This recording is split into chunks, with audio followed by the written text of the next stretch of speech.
that neither death, nor life, nor angels, nor principalities, nor things impending and threatening, nor things to come, nor powers, nor height, nor depth, nor anything else in all creation will be able to separate us from the love of God, which is in Christ Jesus, our Lord. Many of you know Katie Ann loved with fierceness and passion, and one of the things that she loved was Jesus, and she was very outspoken about that, and she loved her family and her friends very dearly. So if we can all pray today. Father God, we thank you today for your presence in this place, for your supernatural peace and wisdom that is imparted to us today as we go on with our lives. Father, we just thank you, Lord, that as Katie Ann is not physically here, that we know that her soul is rejoicing in heaven with you, with the angels. And Father, we thank you, Lord, for comfort for each and every one of us today. And we thank you for joy as we celebrate her great life. In Jesus' name.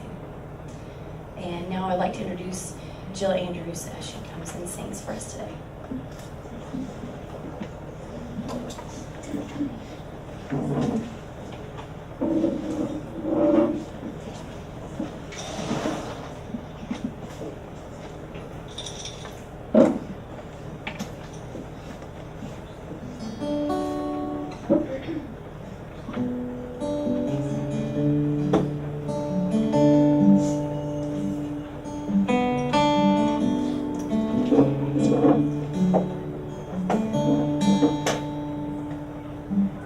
Did you fall asleep, my sweetest dream? You can rest your weary eyes. Every fallen tear, all your pain and fear will be washed away in time. And his arms will carry you back home, and his lips will sing you a love song.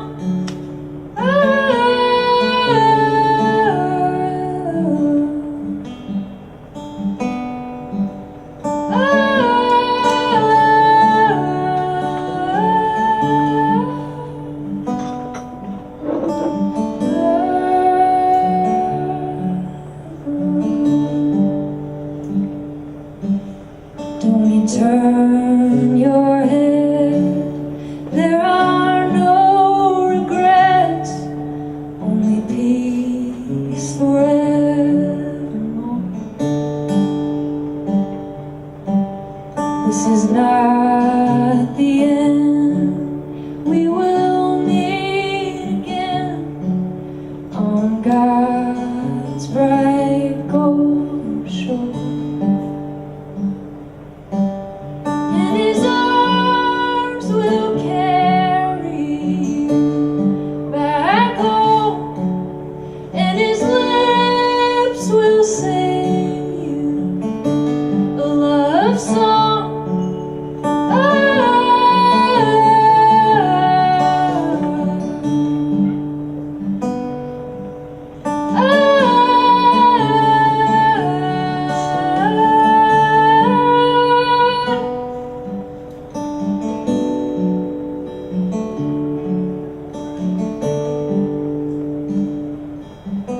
Did you fall asleep, my sweetest dream? You can rest your weary eyes.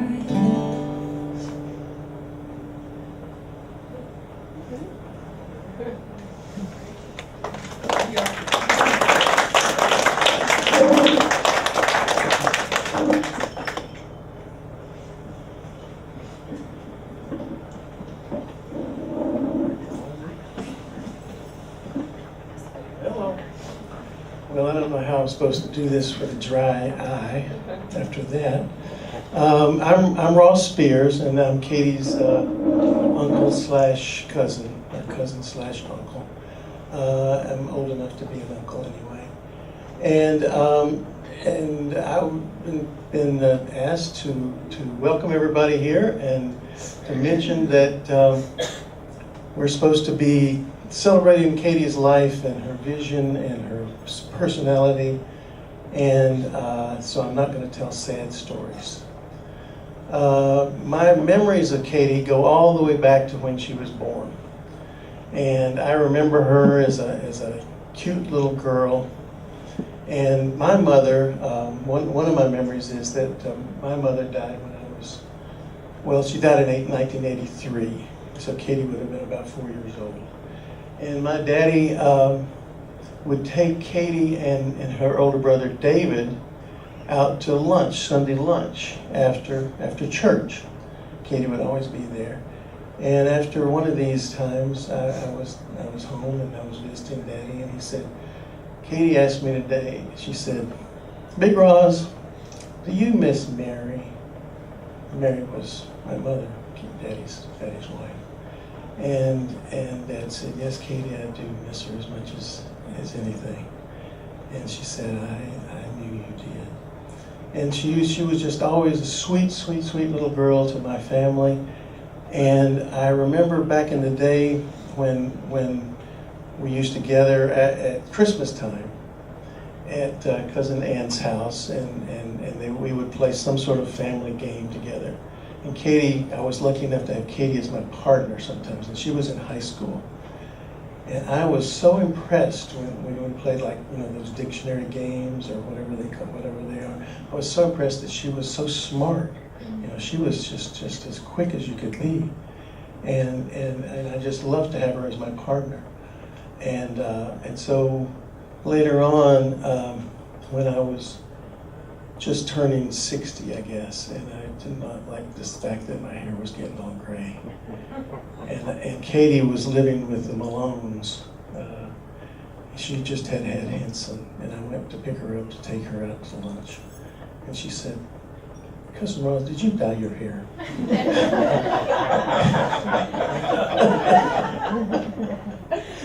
And I had to admit that I did, She said, it looks terrible. It looks just terrible. I can see the gray underneath it. And so I gave that up pretty quick. Katie was too quick for me. Okay, anyway, here we are with stories about Katie, memories of Katie, and it's just almost impossible to look at all these pictures and not start crying. So I'm not going to turn around and look at them. But whoever wants to come up to the mic and share a story, we would really be thrilled to hear it. Doesn't matter what kind of story you got to tell. But who's next?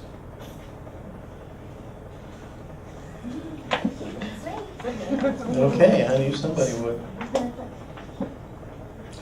Be sure to tell us your name. Okay, I don't know how to do this. I'm not very good. Thank you. Is that good? All right.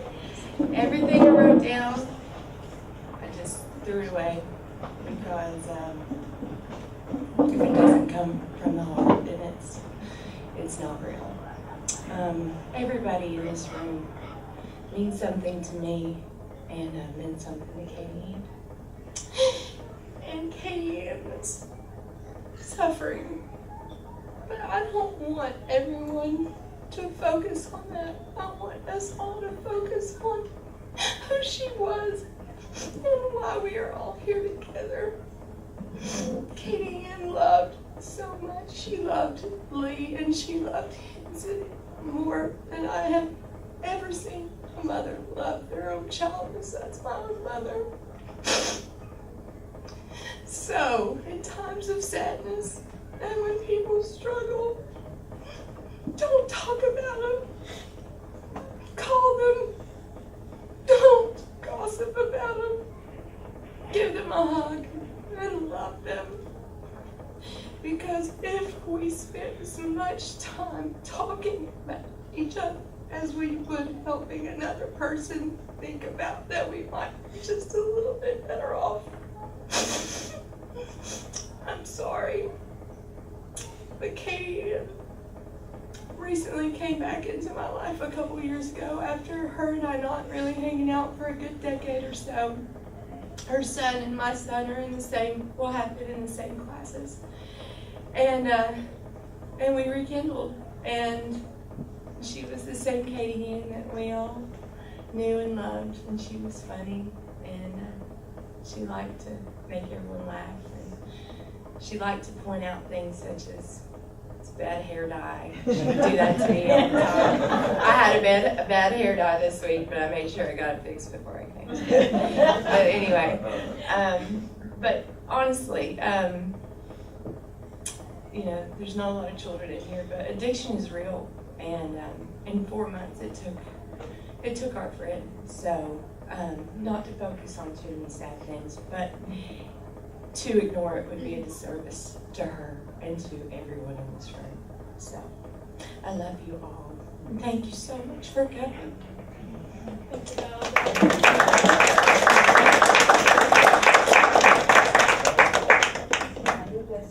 For 10 days. Right, well, you want to come up and talk? All right.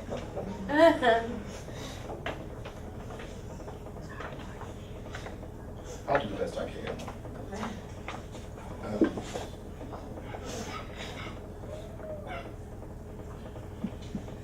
Cherokee Elementary, 1985. I hadn't been to a preschool. Didn't know anything at all about what kindergarten was. Got taken to kindergarten that day thinking I was just going to an area or something. Ended up staying at the school for longer than I really wanted to be there. And then I realized that I was starting school. And I was in Miss Tripodi's class, and I remember walking in, petrified, crying like I am right now. Wanted to go in the corner and hide.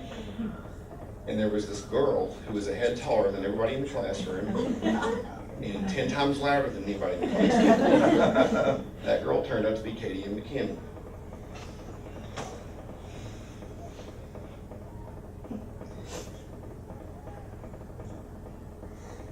She came up to me,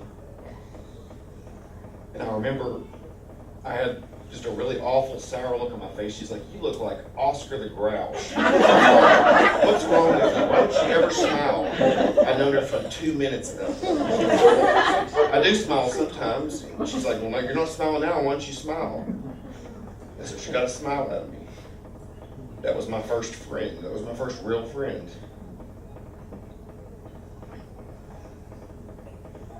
She was kind of a savior to me for a number of years after that. Elementary school was a tough period. Katie Ann was always able to make me laugh. Katie Ann was always able to get to me for some reason. She had that effect on a lot of people. What I remember most about her was how kind she was. At her core, she was a kind, sweet person. She wanted those around her to laugh. She wanted those around her to feel good. And there are a number of occasions where she came to my rescue. Throughout that year, at the end of kindergarten, and Connie Humpston will remember this, there was a Cinderella ball or something to that effect. Mandy Peterson will remember this as well. We had this choreographed dance in front of the whole school, and it was this big deal, and that didn't sit well with me at all. And I think Katie Ann may have been my partner, or she may not have been my partner, whatever, but of course I was crying behind, like I didn't want to go out there, and I was like one of the last ones, and she's like, "Oscar, what's wrong with you?" So bless her heart, she came and she sat with me. And she never could get me up, but she sat with me for a long time. And, I just remember being grateful that she was there. In 1989, the movie Batman came out with Michael Keaton and Jack Nicholson. And if you all remember, there were some shoes that were released. It's promotional with the movie. There were Batman shoes. There was Joker shoes and there was Batman shoes. I bought me a pair of Batman shoes. That was a big, that was my plan that summer. I was going to go to school in the 4th grade with these pair of Batman shoes on. And it did not go according to plan at all. I got ridiculed very quickly by a number of people. And Katie Ann came up to me. She saw I was upset. She's like, "What's wrong, Oscar? What are you doing? It's the first day of school. What's wrong with you?" You know, I couldn't really talk, and she was finally able to get at me that I was upset about my shoes not being cool enough. And I never would have remembered this. Connie sent me a bunch of pictures the other night, and all these memories started flooding into my head.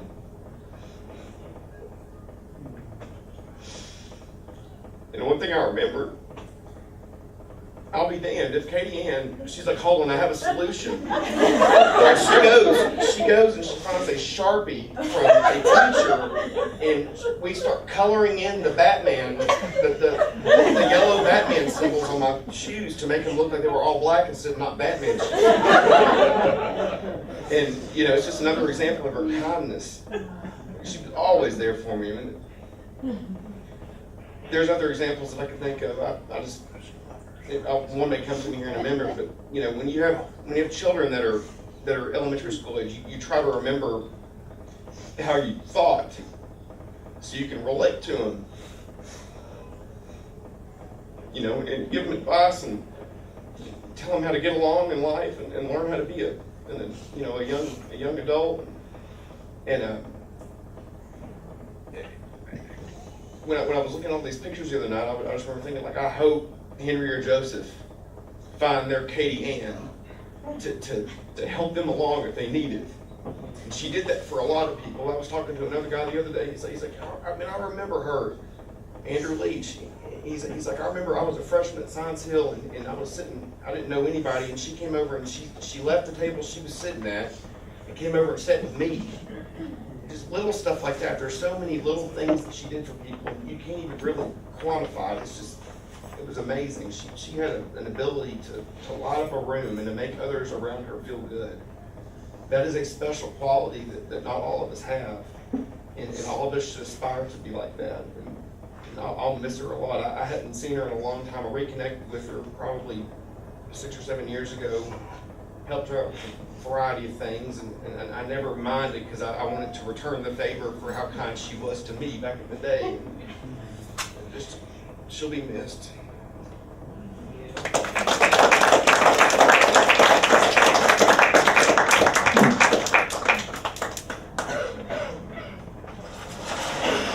I'll speak, but I don't do microphones.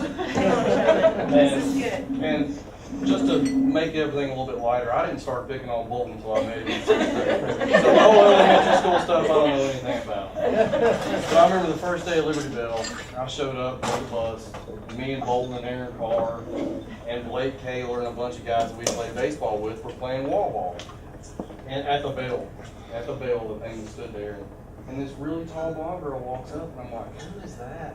And I said, "Damn, she's bigger than all of us." And I said, "I hope she doesn't want to play, because this might be a problem."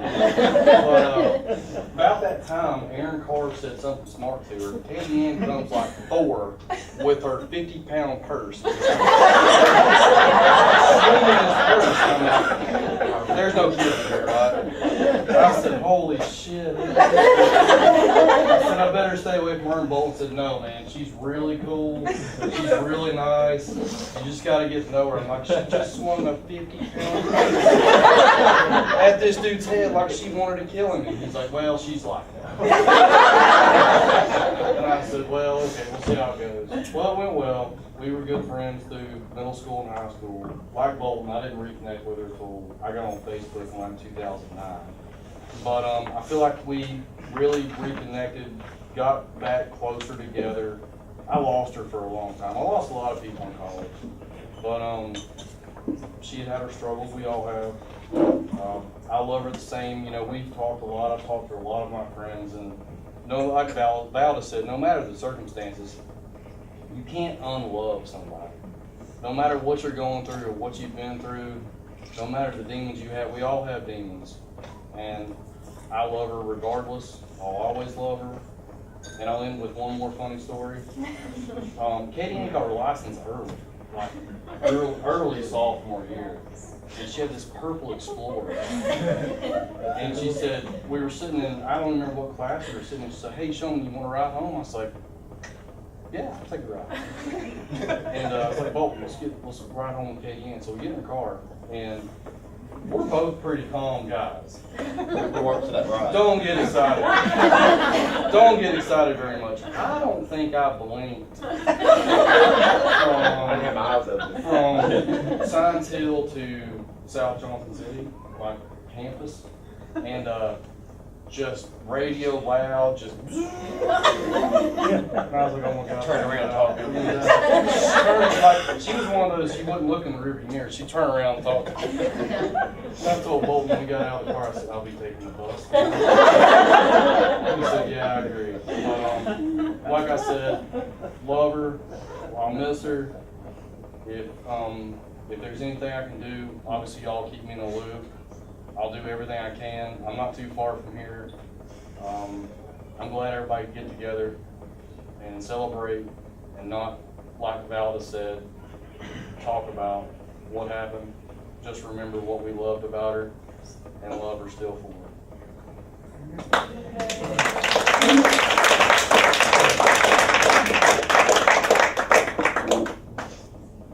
Well, I'll pass on to that. Obviously, I've known Katie and we met at First Presbyterian Preschool. And she was like my original, we call each other the original BFF. And we were like yin and yang. I was kind of tomboyish. She was a little prissier, obviously. But as we were growing up, we both had blonde hair. We kind of looked alike. People got us confused. She was much taller than I was. But even in preschool, we used to joke because one day they tried to put us in the wrong cars when we were leaving. And one of the stories that we always would revisit when we would be reminiscing was in first grade, we had gone to the children's cottage and had similar outfits, and we were in the cafeteria, and we were sitting there talking, and we both kind of thought we felt something hit us in the back, but we looked and we didn't see anything. Then later, I don't remember who it was, somebody came over and finally told us. And I don't know if you remember, but Matt Walton had squirted some mustard and sprayed all over the back of us. And so I was twisting a packet and exploded. Yeah. We were just appalled. Because A, we hated mustard. B, it messed up our cute outfits. And so we're in the bathroom and these older girls came in. I can't remember if 6th grade was still there or not, but anyway, these older girls came in and they were like, what's that smell? And we're like, we don't know. And who knows what she came and said to you after that? I don't even I just remember I looked down and there was empty seats and a thermos with mustard splattered all over. They were gone. Yeah. And you know, I was always, like I said, I was always a little bit tomboyish, this and that and the other. One other story that we always laughed about was when we went to Cedar Creek. And even though Katie Ann wasn't a tomboy, she kind of was bossy. And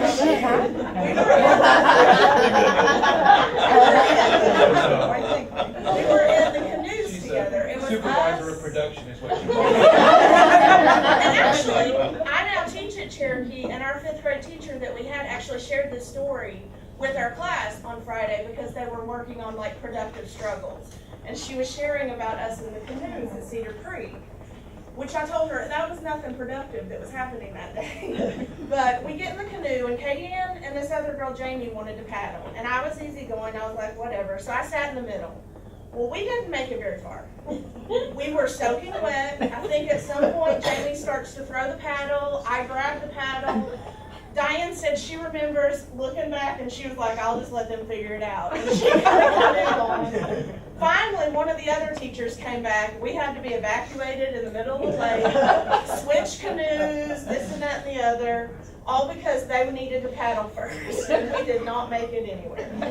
And so that's just what I remember about Katie Ann, just like everybody says. You know, she could make you laugh like nobody else. And just remembering those things, you know, is just really special.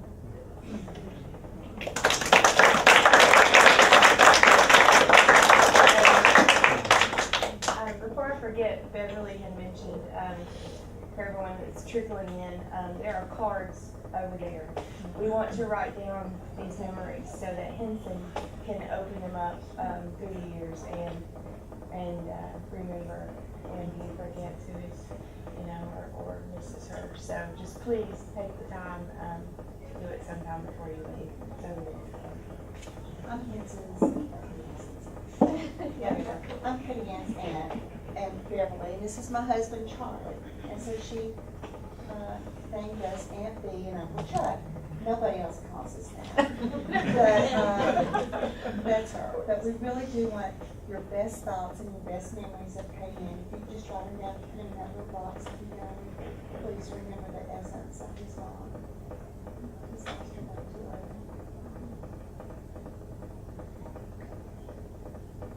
early. The first time that I met Katie Ann, we went to elementary school together. Mandy, you might remember this, but we were on the school bus, and I was sitting in the front, like the front seat of the school bus, and our bus driver's name was, remember? Okay, it was something gross. I don't remember. What? Butch. I have Butch.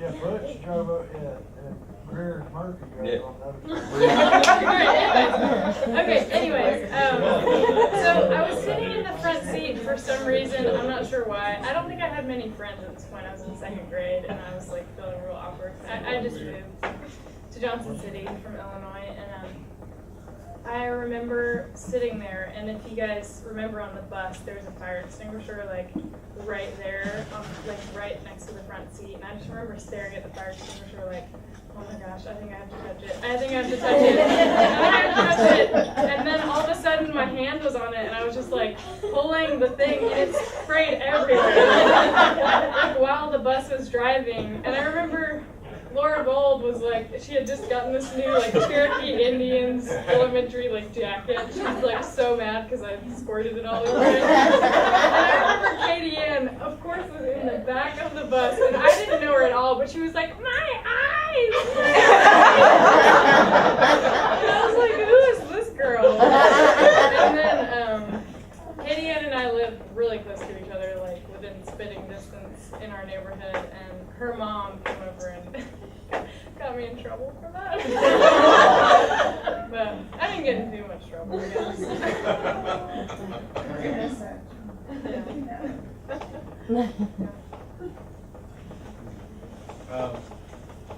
I'm Lee. I'm Katie Ann's husband. My first memory of her was we met at ACT, which was a call center here, and I just moved here from Arizona, and we met on the call floor there, and her piercing blue eyes, and she's beautiful and witty, and she always had something funny to say, just kind of like what Matt said. She told me the Oscar the Grouch story. Still call me Oscar.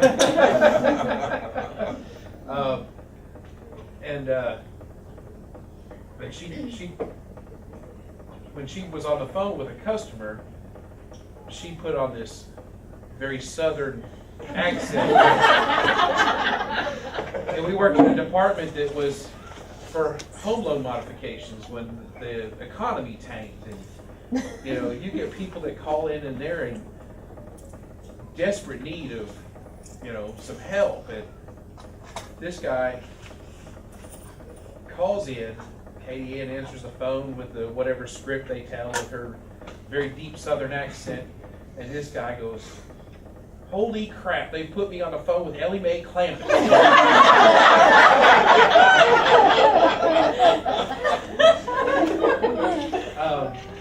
So, indeed, she followed right along. She said, she gave it right back to the guy, and she stuck with it. But she's, kind of, Mandy, as she pointed out, bossy. We started dating. Well, I was working there. I left shortly after we started dating to take another job at a dealership. And we were moving from her apartment that she had on Knob Creek Road to a condo that was right behind Cherokee School, and Miss Tripodi was Henson's kindergarten teacher as well, by the way. And when we were moving, her excuse for not doing anything other than bossing everybody around was, I'm the supervisor of production. And that she was. She was an amazing woman. She really was. And the best thing she ever did was bring Henson into this world. He's my only son, and he's not my biological son, and he's not treated any differently than I treat my daughters. But you know, she's blessed me with a son, and that's the best thing that she could have ever done for me is keeping my son. And I'll always love her for that. I've loved her for a long time, and as things went on in life, you know, we had our issues and so forth, but ultimately our focus was on Henson. So, and that's where it's going to remain. My focus is on Henson. So I will make sure that her son is going to have every opportunity he deserves, and it won't be handed to him. He's going to work for stuff. I mean, he's not going to be a pushover like she was to me. Right? She can say jump, and I'd say how high. But you know, I truly loved her, and I miss her. Nobody ever wanted things to end in the way that they ended here. But people need help. They need help, just like Val said. And I'm probably guilty as well of withdrawing a little bit of that attention because of everything that was involved with it. But that doesn't change the fact that I loved her. It doesn't change the fact that I care deeply about her. So, thank you guys.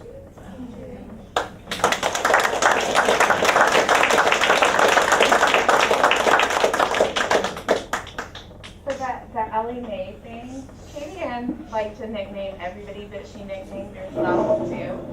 She would have like alter egos, and in high school it was Bubbles, Bobbly and Volcano Bubbles, because she was so bubbly and bouncy, and her hair was bouncy. And how we became friends was I was on an OM team in middle school with Bob and Justin, and Katie Ann came up to me and on the opposing team, she was like, I guess we can be friends because we both have curly hair.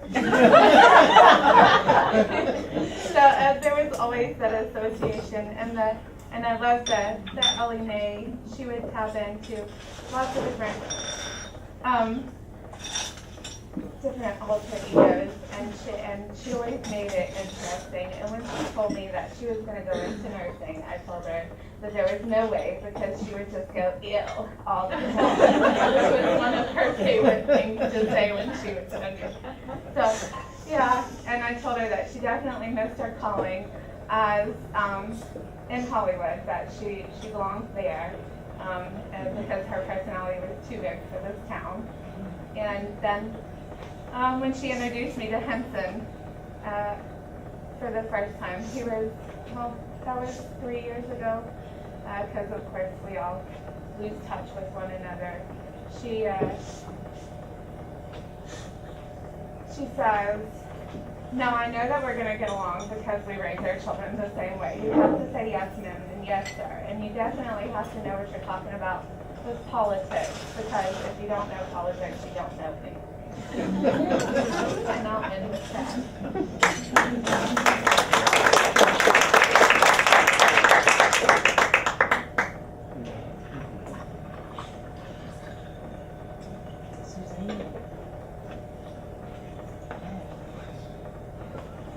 y'all remember Katie Ann's knee problem? Her knee problem?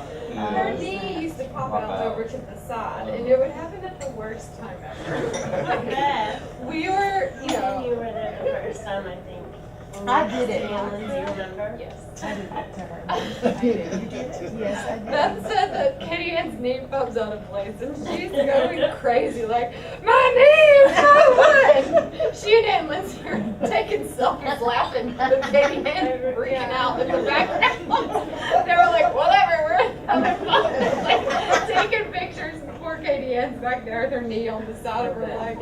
When y'all lived together, I remember it happening. Her 21st birthday. Okay, I couldn't remember She what went to day. bed too early, and we got mad, so I went and jumped on her, and I put her kneecap out. Yes, you on her 21st birthday. She was really mad. And she was mad, but she got out of bed. Yeah. She was like, fine, I'm Didn't not she just dead. like Forget shove it back over? She did. She would.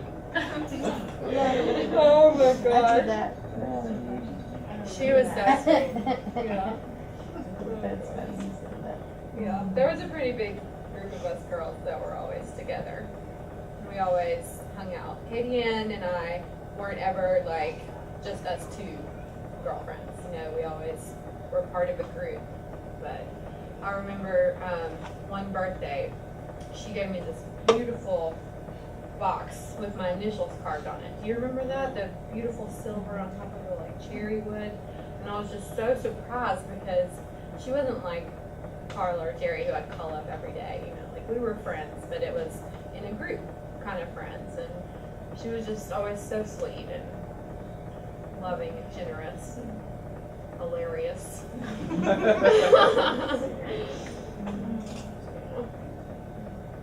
Alright, I got it. Yes. Ninth grade, I skipped 8th grade. I went to Lewis Creek Middle School, and I skipped 8th grade. I went directly to 9th grade. And as I walked down the halls and I went to class, I never spoke. I was always that shy kid that never spoke. I guess I still am a little bit. But she ran up on me and she called me a mute.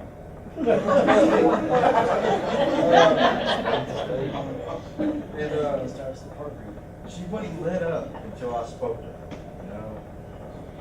And ever since then, she reminded me of my sister because she had that big hair. And, well, I really did.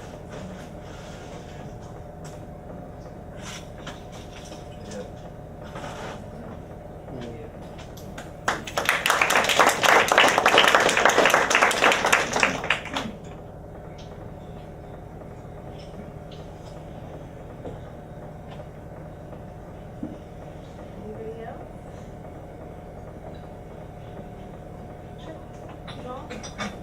Yeah, unless Brittany wants to say anything. No, I Okay. All right. I can't. All right.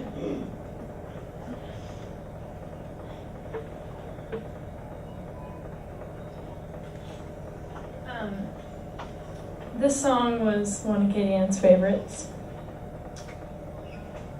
You guys might remember it from way back.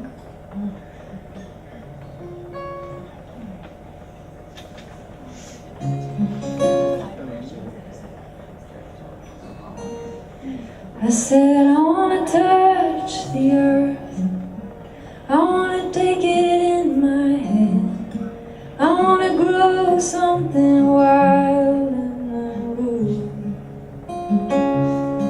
I wanna sleep on the hard ground, in the comfort of your arms, on a pillow of blue bonnets, in a blanket made of stars. Oh, it sounds good to me. Cowboy, take me away. Fly this girl as high as you can into the wild blue. Set me free, oh, I pray. Closer to heaven above and closer to you. Closer to you.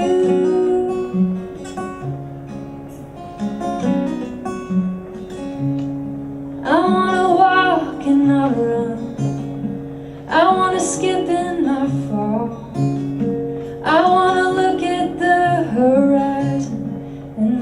see buildings standing tall. I wanna be the only one for miles and miles, except for maybe you and your simple smile. Oh, it sounds good to me.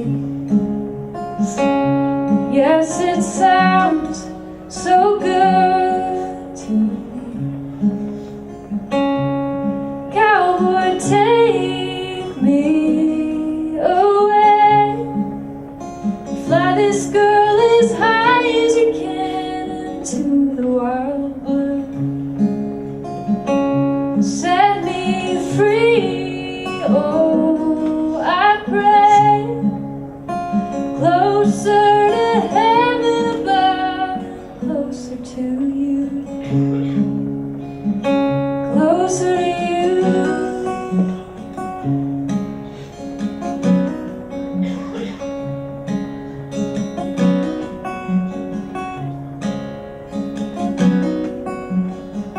I said I wanna touch the earth, I wanna break it in my hand, I wanna grow something wild and unruly.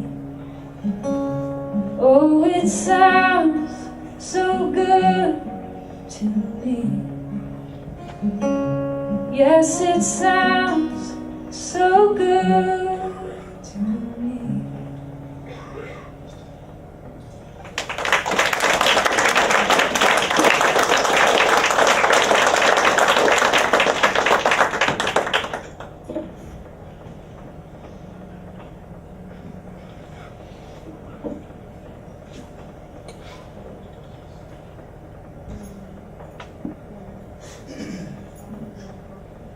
Just to prove what kind of person she was, that guy that she got knocked out with her purse back in 6th grade, right here. Aaron, tell us first. Yeah, I love to get there.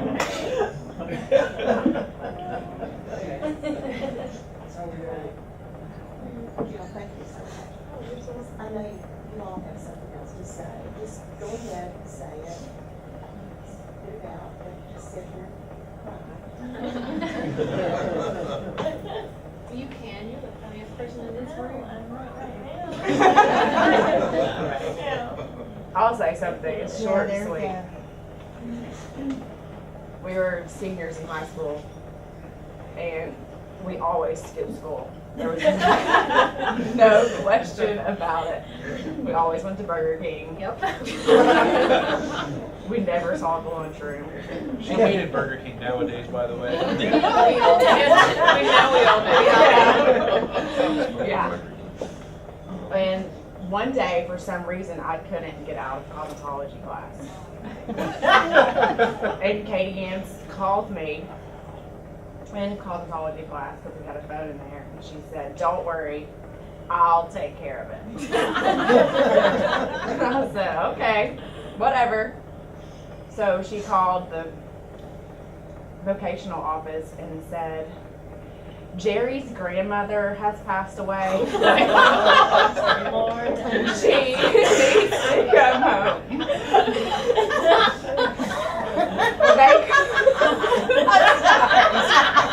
They clearly knew who my mother was, and they called her right at work, and I got in so much trouble. She tried to Ferris Bueller you. Yes, she did. That's just one of many things that we just always laughed about.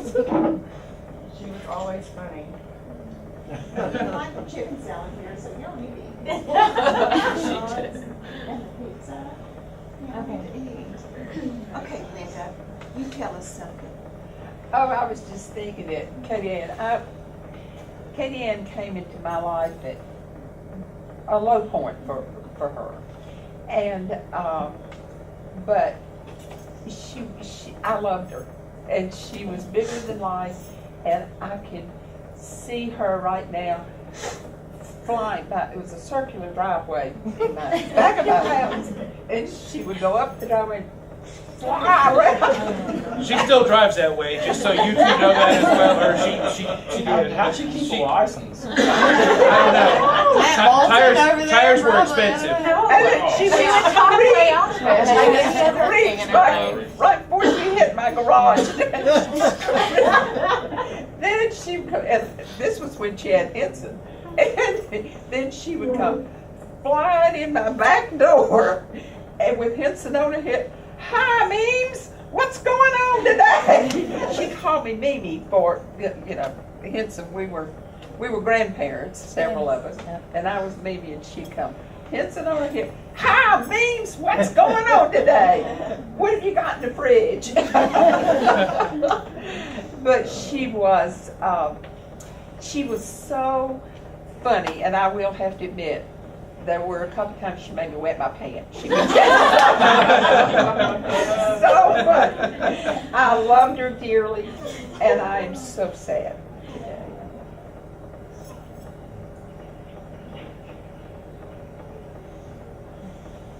That's honestly the hardest part about this is coming and you see the pictures of how beautiful she was, and everybody talks about how lively she was, and honestly I'd have to say that she wouldn't want us to be sitting here with our eyes full of tears. She'd want us liquored up and having a good time. We're getting there. That's So, you go home tonight, you're sitting there with your loved ones, or your back porch, or your front porch, or just take yourself a swig, and this is for Katie Ann. So, I know I've said it before, I loved her, and I loved her dearly, and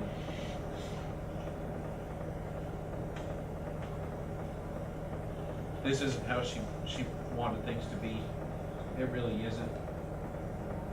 So just keep the positive thoughts and the positive memories, and let's try to forget the bad stuff. So you guys really could fill out the cards, just little quick things, you know, what you love most about her.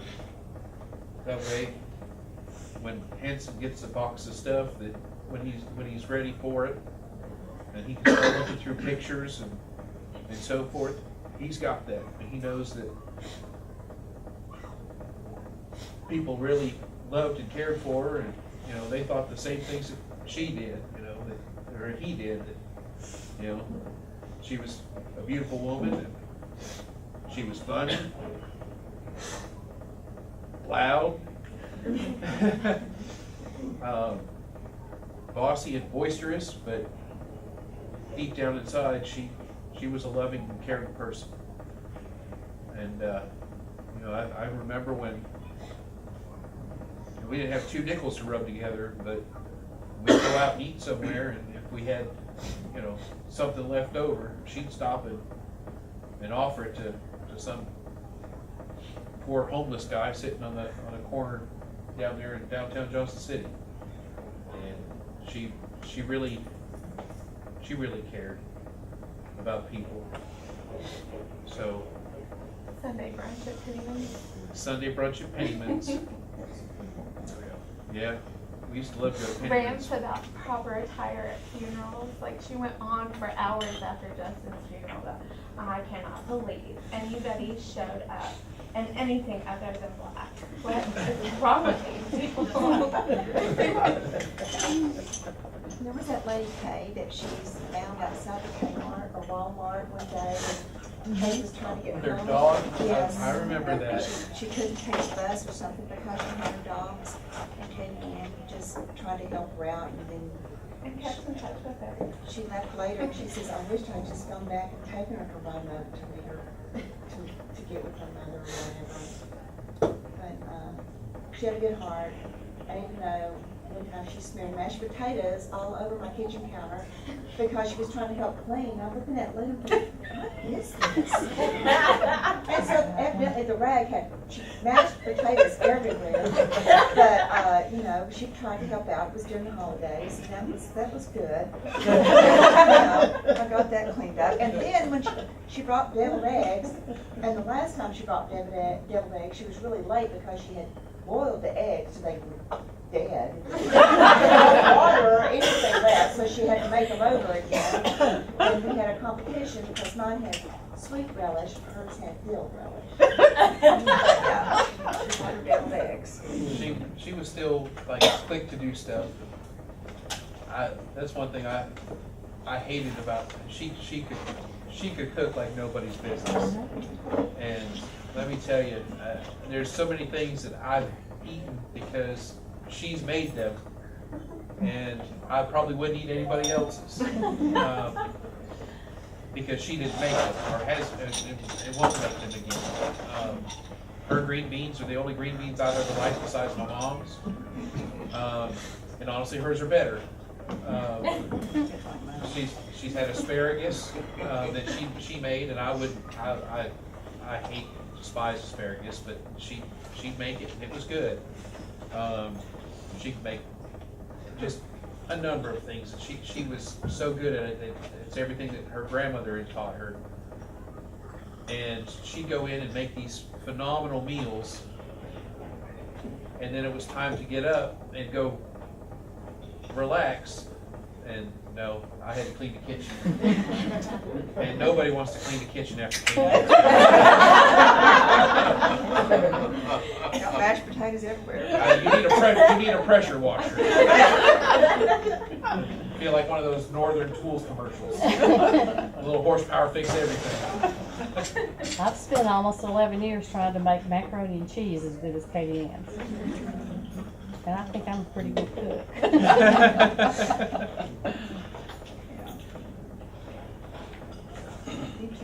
Don't you have stories, Kim? And my husband's gonna say, he's I ready. don't want to talk. I'm sick. I can barely talk as it is. There's a microphone. I really like once I start talking, I start coughing and then I'm start crashing.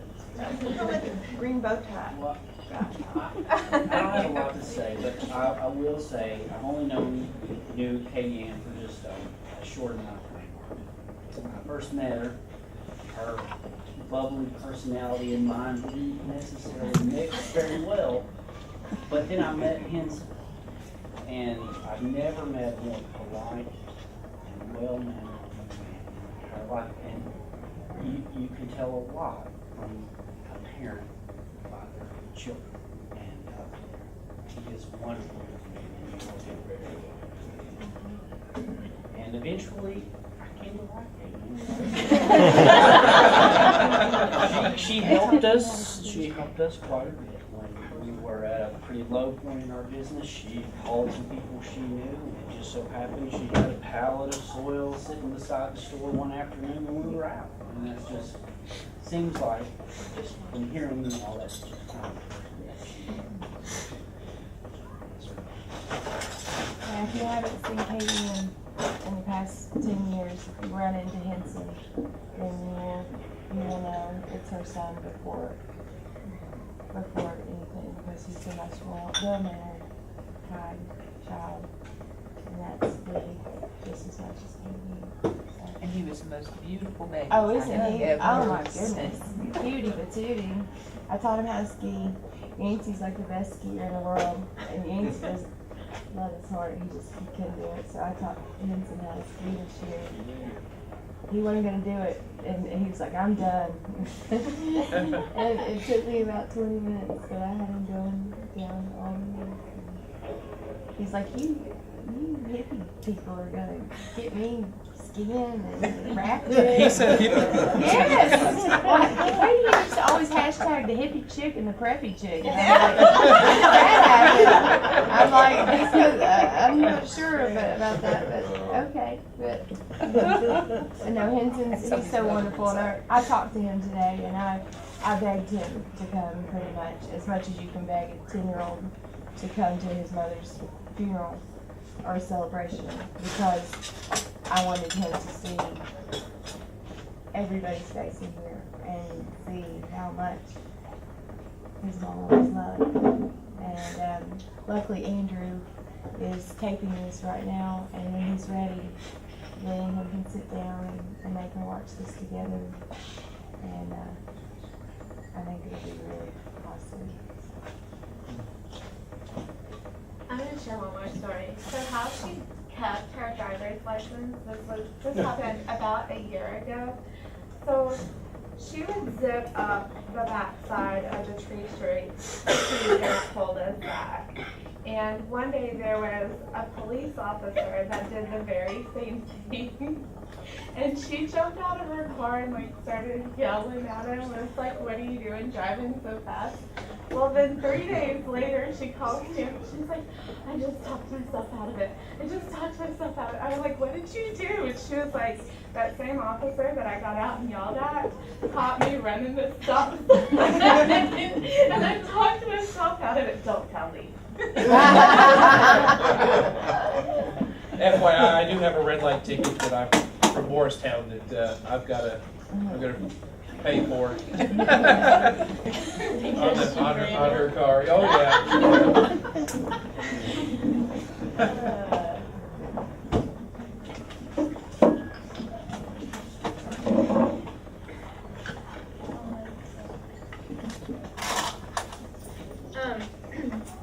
On the way down to senior week for Myrtle Beach,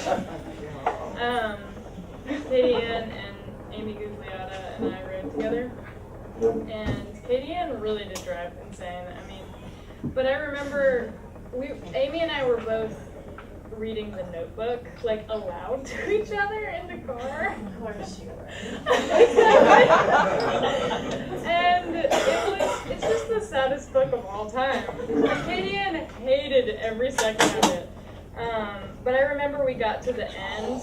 Like, as we were coming back from Myrtle Beach, the first place we stopped was a Hardee's.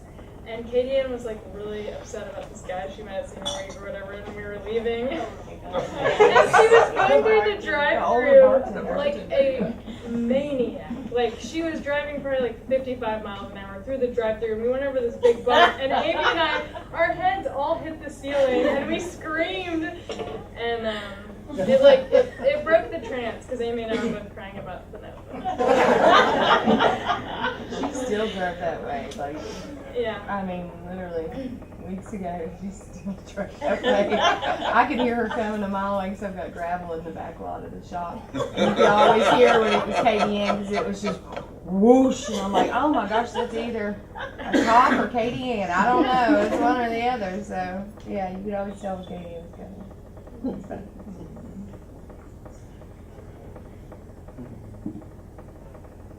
Beth, you got anything? No, you do too. It was so long ago, I don't remember anything. Okay, that's good. That's a good thing. Okay. She did fill the house with noise, I will say that. I wanted to say when you said you could hear Katie Ann coming in the car, it wasn't just in the car. You could hear Katie Ann coming from half a mile away outside.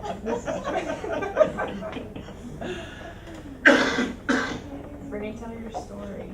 Come on, baby. Your cereal story. Oh gosh, seriously? Yes. Yes. That's it. It's not even that funny, but It it's funny. It is funny. Just tell it. Short and sweet. I don't know where we had been or what we had been doing, but we were downstairs eating cereal in the kitchen, in the dark. She has a mouthful of wheat. It was frosted wheat. I was eating it too. My dad was like, I dropped the entire box, but it was in this big Tupperware thing. It was like, it's like 1 a.m. We probably snuck in when we shouldn't have. My dad was like, Brittany! And she looks at me with cereal in her mouth. She was like, and ran! I was like, no! She just left me! And I was sitting there, I was like, I dropped the cereal box, Dad! I'm sorry! And I'm cleaning it up, and I put it back, and I peed in my pants laughing so hard. Running up the steps, because she's like, I think she got to the second landing, and she's dying laughing on the landing. And I couldn't even deal. I lost it and beat him my pants laughing so hard. And then we made it up to my room, but I was like, and even to this day, she'd see, she's like, I dropped the cereal box, Dad. I was like, whatever. Are we not over it yet? That was funny. Yeah.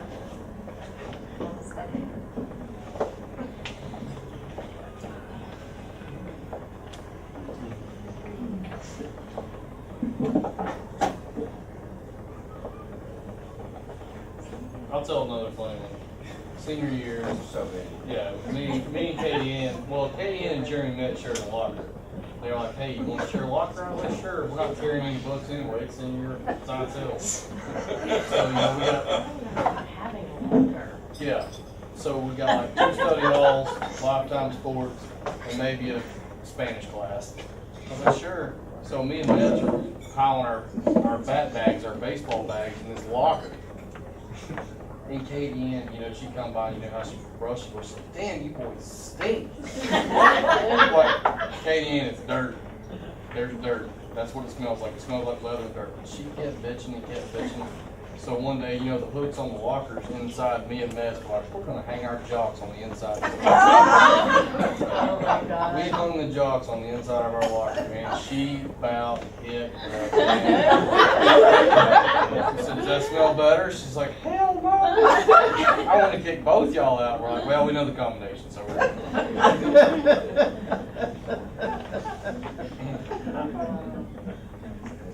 I remember all funny stuff. You're lucky she didn't show up with some embossed panties with your guys' names on them. Where your jock straps used to be. We didn't put anything in there. I mean, it was literally like one book. There was like literally one book in our locker because we were like, yeah, we're done.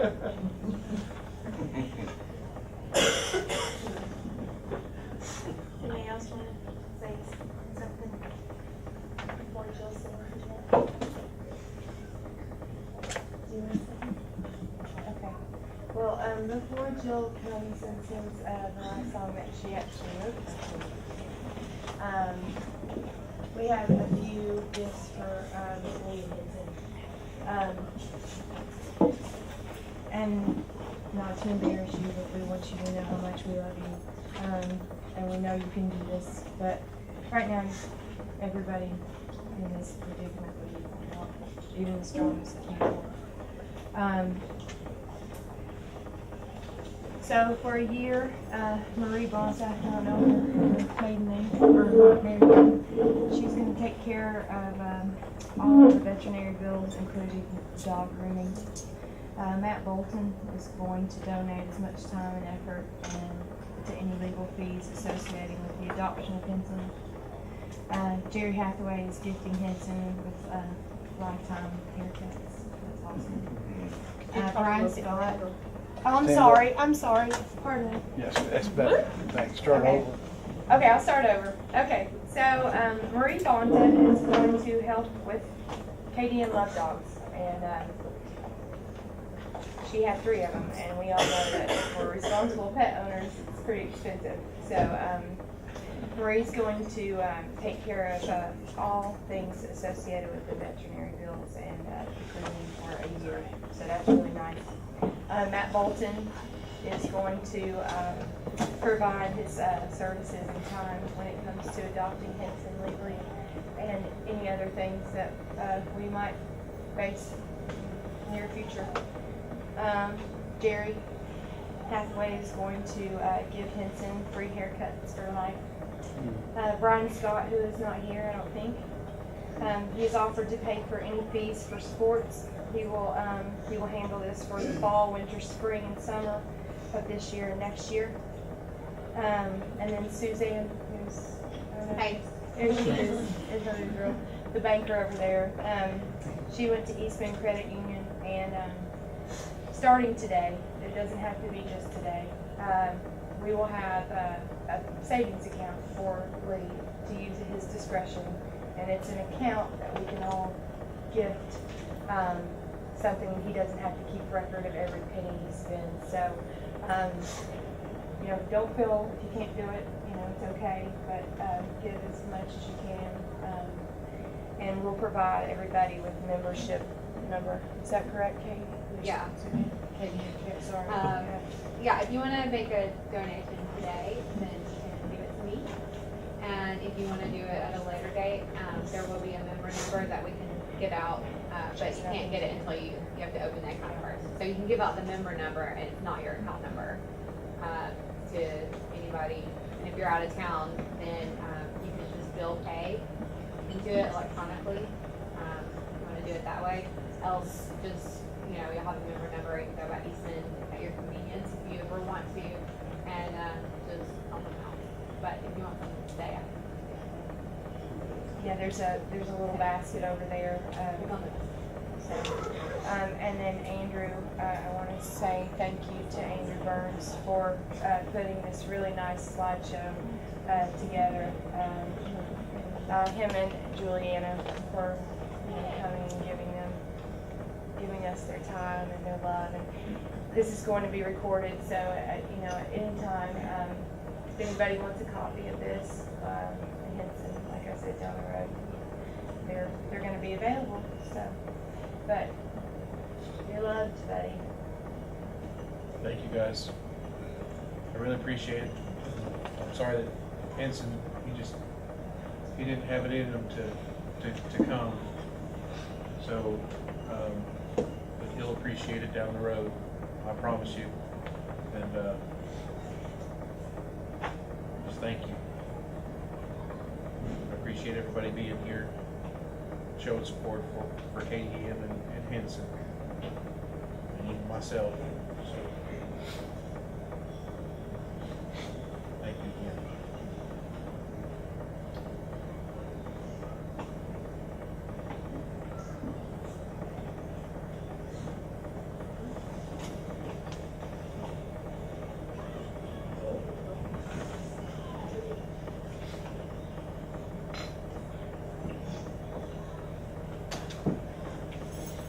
I titled the song Katie Ran because that's what my dad used to call Katie Ann. And it drove her crazy. He would always be like, Katie ran, Katie ran.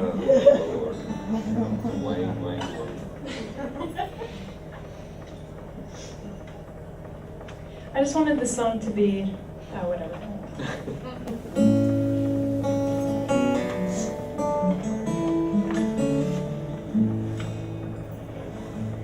Let the town turn to talking. Let them say what they will. I know you're laughing somewhere still. Getting high at the playground. You were always talking shit. No one knows the future, but I guess you did. Fighting the rain for the simple things. Watching the storms coming again. You never asked for sympathy, or what you meant to me, my friend.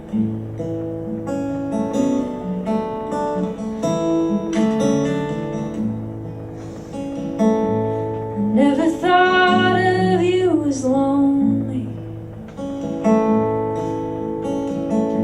Some people said overconfident.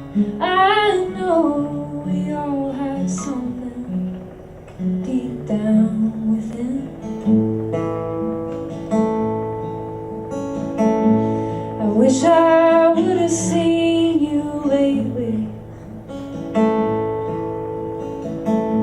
not just pictures on my phone.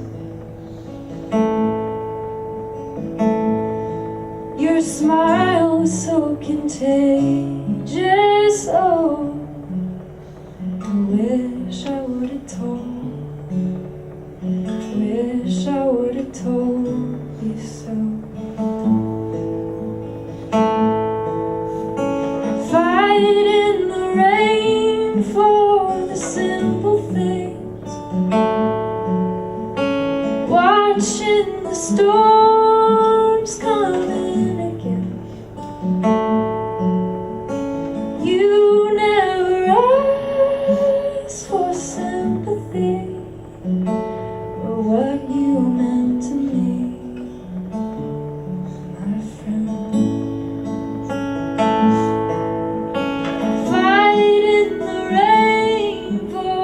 send